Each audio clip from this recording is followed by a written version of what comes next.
Hey, Shalom, this is the brother Bai. You're back here once again. Before I get started, like always, I want to give all praises and glory to Yahweh Bahasham, Yahweh Shah Bahasham, Rachahakodash. Double honors to my teachers, the elder apostles of Great Millstone, and Shalom to the hopeful elect. We have to strengthen our bond with our power. That's what I'm going to title this. We have to strengthen our bond with our power. Right? The word bond in the Hebrew is ayasar. Ayasar, okay? Reading from right to left, you have the Ah character, the Yah character, the Shah character, and the Ra character, all right? And that's what you get when you say Ayasar, Ayasar, okay?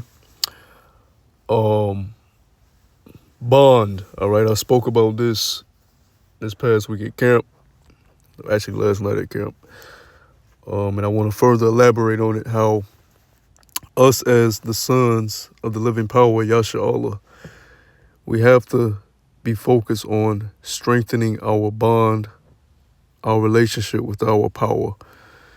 Yes, we want to get out of captivity. Yes, we want the kingdom. Yes, we want the glory, the riches, whatever, the reward, salvation. But every day that we're here on earth is another day of mercy for us to strengthen our bond with our power. You look at the relationship between an estranged father and son, a son that might not have grew up in his father's house. And then when he gets older, he meets his father, all right, and he wants to build a bond with his father. Well, just because his father allows him, back around him a little bit doesn't mean that they're going to have a strong bond. That takes time. That takes effort. That takes consistency. All right, you have to water that relationship. You have to apply yourself in that relationship. And even so, you may have other brothers that have a closer bond with your father because they've been around him longer. They know his ways. They know what he likes. All right, they know what he requires from them. All right, and he may have favorites. And here you are coming in, and you don't know your father, and your father don't really know you. You got to build that bond. Well, how much more us as sons of Yashala, all right, the princes of the power. When you go into the word bond, I got it here on the screen in the Edamon. The word that I want to dwell on in the Edamon is right here where it says literally dweller. At the end here it says literally dweller. And if you long to dwell amongst the living power, Yahweh Bahasham Yahushua, in the house of the Lord, you have to strengthen your bond with your power. All right? The Lord casted us off. When you read in the book of Ezekiel, forgot which chapter, I think it's like 25, 27 or something like that. But when you read in Ezekiel, it talks about how the Lord decked out his woman, and when his woman is actually the sons, all right? The sons represent the woman of the Lord, the bride of the Lord, all right? Unto you men are called. That's what the scriptures teach us. In Ezekiel, it says how he decked out this woman, gave her basically everything, and she decided to go out with other lovers, right? Commit adultery on him, serve other powers, serve other deities, serve other ideologies and philosophies, and serve their own lusts. So the Lord kicked the woman out of his house.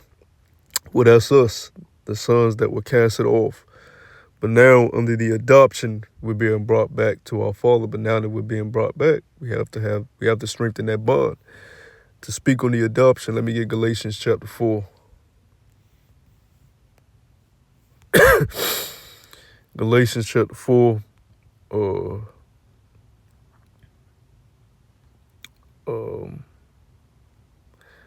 Galatians chapter 4, verse 4. It says, "But when the fullness of the time was come, the Most High sent forth his Son, made of a woman, made under the law, to redeem them that were under the law, that we might receive the adoption of sons." Redeem means to buy back, all right, take back.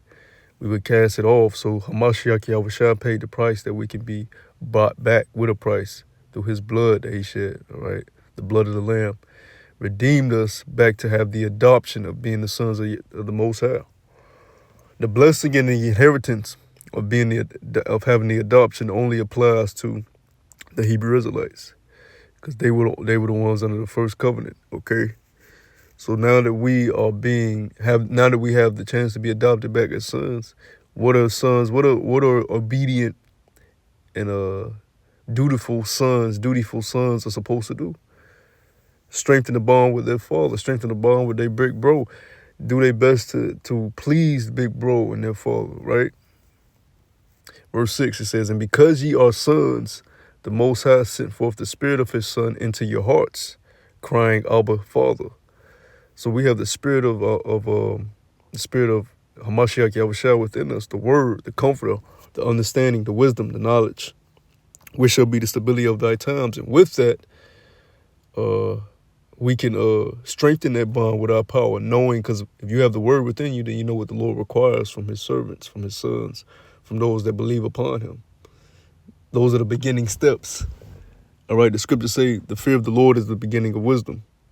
All right, a son is supposed to fear his father, respect his father. You know, that whole, oh, yeah, my father's cool, he's like my friend. No, you're supposed to fear your father, respect your father, obey your father. All right. Verse 7, it says, "Wherefore thou art no more a servant, but a son. And if a son, then an heir of the Most High through Hamashiach." So there you go. We have the inheritance. That's what an heir is. An heir to the promises, an heir to the covenants, an inheritance, okay? Through Hamashiach. Let's get Genesis chapter 5. Because in order to strengthen that bond, this is what you have to do. Genesis chapter 5, verse 4, it says, verse 24. Verse 23. Genesis chapter 5, verse 23. "And all the days of Enoch were 365 years." So he lived to be 365. "And Enoch walked with the Most High, and he was not, for the Most High took him." So Enoch was so perfect in the eyes of the Lord that the Lord took him off the earth, beamed him up by a chariot, okay? He walked with the Lord, the Most High. So that's how we're supposed to walk with Yahweh Yahushua. We're supposed to, in their eyes, wash ourselves and cleanse ourselves daily, so that they take a liking to us, and that they're pleased by our actions and the way that we live our daily lives. You got a lot of these guys that come in this truth and they be bugged out, and they start saying, "Oh, I'm King David. I'm King David. I'm this angel." How come none of them want to be Enoch? If you had any wisdom, you would want to be Enoch, because Enoch was so perfect. He got beamed up off the earth. But you niggas are just wicked. You shouldn't be concerned about who you were in the past life anyways, but you niggas always say, "Oh, I'm King David, I'm King David." Nigga, you ain't no damn King David. All right? And like I said, if you had any wisdom, if you would choose anybody, it would be Enoch. Because King David went off in the flesh. But that's a whole nother subject. Point being, we have to walk with the Lord to strengthen our bond. All right? From there, let me get James, the 4th chapter.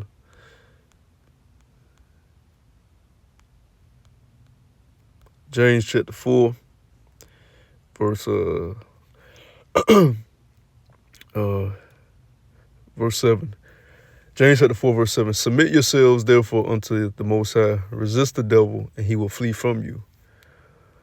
Draw nigh to Yahweh Bashem Yahushua, and he will draw nigh to you. Cleanse your hands, ye sinners, and purify your hearts, you double-minded." So there you go. You got to cleanse your hands. Draw nigh unto the Lord, and the Lord shall draw nigh unto you.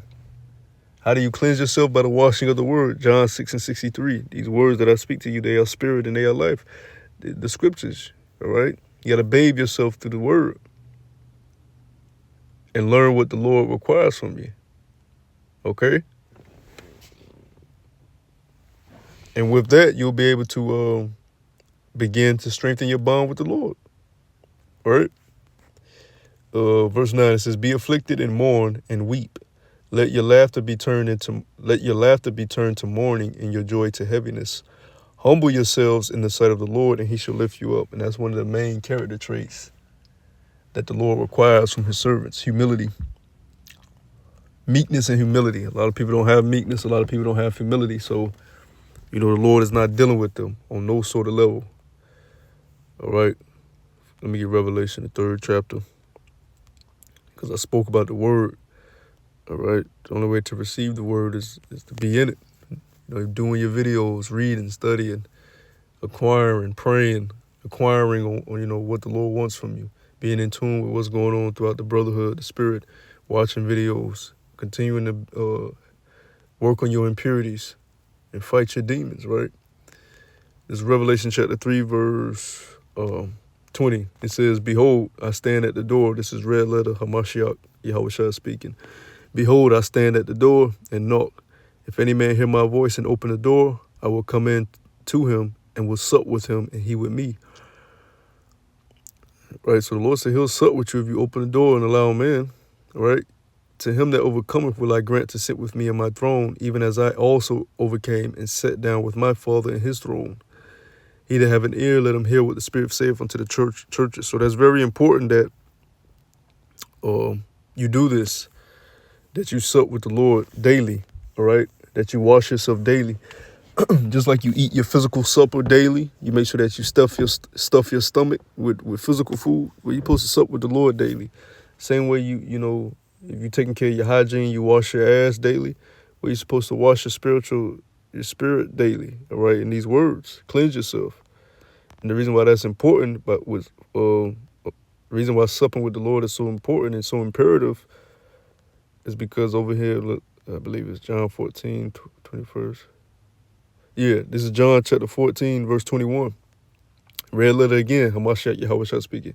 It says, "He that have my commandments and keepeth them," where are the commandments? In the word, the scriptures. The most two important commandments is what? Love thy neighbor as thyself and love the Most High with all thy heart. On these two things hangeth the whole law. Why? Because if you love your neighbor as yourself, you're not going to trespass against your neighbor, which is going to keep you from breaking the laws. And if you love the Most High, it's going to keep you in fear of not breaking the law. So ultimately, you're going to end up keeping the commandments to the best of your ability anyways. So keep these words. It says, he that have my commandments and keepeth them, he it is that loveth me. So if you keep the commandments to the best of your ability, you keep the words of the Lord, you out here on the highways and byways, you're doing your videos, you're being a good brother, you're charitable, you're meek, you're humble, you're diligent. The Lord said you love him. It says, "And he that loveth me shall be loved of my Father, and I will love him and will manifest myself to him." So Lord said, Hamashiach Yahushua said, if you love him, then the Father's going to love you.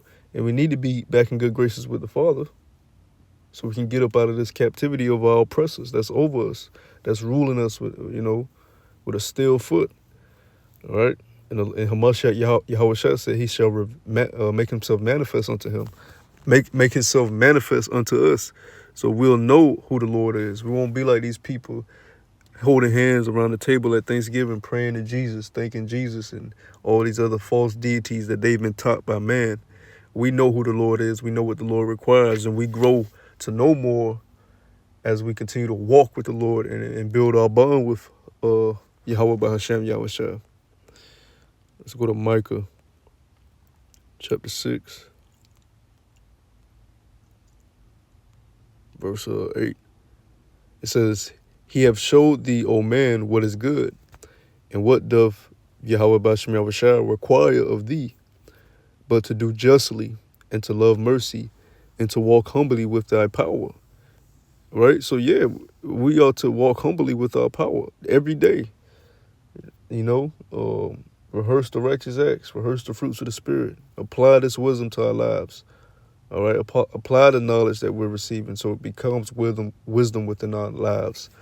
All right, we can't stress it. We can't stress it enough that wisdom and knowledge shall be the stability of thy times. That's literally what's going to save us in the days to come. The dark days to come. Right, verse 9 it says, the Lord's voice crieth unto the city, and the man of wisdom shall see thy name. Hear ye the rod, and who have appointed it. All right. And the rod is set there for correction and reproof. You have to love correction, because you can't be like a nigga in the world when you tell him about the things that he's doing wrong and he don't want to be corrected. When you come to this truth, it doesn't mean you stop getting corrected or rebuked or reproof. reproof. You should love that if you want to continue to grow and chip off those impurities and be a better man. And sometimes you may get rebuked unjustly, so be it. You can learn from that too. All right. But if you're a meek man, you're gonna look at those things. If you're a humble man, you're gonna look at those things as a benefit. All right, as a walk with the Lord, because at the end of the day, the eyes of the Lord are 10 times brighter than the sun. The Lord is just. So if you're one of His elect, He's gonna turn everything in your favor, anyways. All right, in due time. This is Proverbs chapter 3, verse 5. I'll wrap it up here. It says, "Trust in Yahweh Shah with all thine heart, and lean not upon thine own understanding." All right, our own understanding, all our own understanding causes us to do is to lean upon our own wants and lusts and what we think is right, what we think we should do. The Lord has already set the guidelines and the benefits to life that will benefit us, the things of life that will benefit us, and then cause us to increase in the fruits of our labor. All right, it's already set. You read the book of Proverbs, you read book of Sirach, you read about wisdom, you read about the things that you shall apply to your life, and it should be health to thy navel. Right? Matter of fact, let me continue the reading. Verse 6, it says, "In all thy ways," not in some, "in all thy ways acknowledge him, and he shall direct thy paths. Be not wise in thy own eyes." This is how you walk with the Lord. All right. It says, "Be not wise in thine own eyes. Fear Yahweh B'Shem Shah and depart from evil. It shall be health to thy navel, and marrow to thy bones." So there you go. That's how you become bountiful. All right. That's how you become fruitful in the spirit. Acknowledging the Lord in all your ways. Acknowledging Yahweh B'Shem Yahushua in all your ways. Giving glory to Yahweh Yahushua. For we can't be adopted unless we go through Yahushua. So in order for us to get the love of the Father back, we have to get the love of Yahushua first. So we have to strengthen that bond with our power, that